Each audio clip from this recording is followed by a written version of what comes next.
Chinga. Salamat sa pagmamahal na binigay niyo sa amin ni Daddy.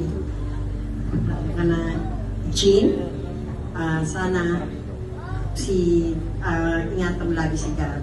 At dapat pagka merong may konti kayong misunderstanding, dapat pag-usapan nyo sa gabi pa lang, huwag yung ibukas. Kasi mas lalala yung mga hindi nagkikibuan nangyayari. Kakaroon tuloy ng yun ang masasabi ko. God, mahalin mo si Chin. Which is, alam ko naman talagang mahal mo siya noon pa. At ano man, Chin, siya matigas ang ulo. Huwag naman gano'n.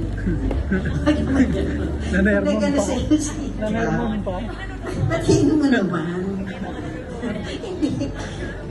Nanermon pa eh. Ganun lang yun eh. Sinasabi niya lang din sa akin. Pero pagka okay, narinig kayo. Wala na ako iiyak kasi kanina pa kami dun sa misa pa lang eh. Wala na ako kaya ka. Saka yun lang. I love you. Bye-bye.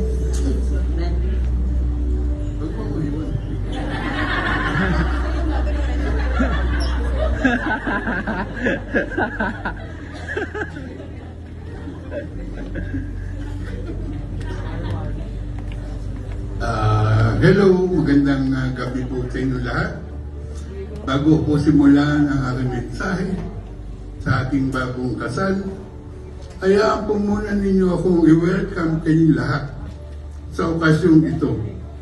At maraming salamat po dahil dumayo kayo rito upang saksihan ang pag-iisang dibdib ng ating bagong kasal na si Gabi at si Chili. Ako at ang aking pamilya ay labis na nagpapasalamat sa inyong pagdalo. Maraming salamat. Ang aking mensahe sa aking anak na si Chili, alam ko na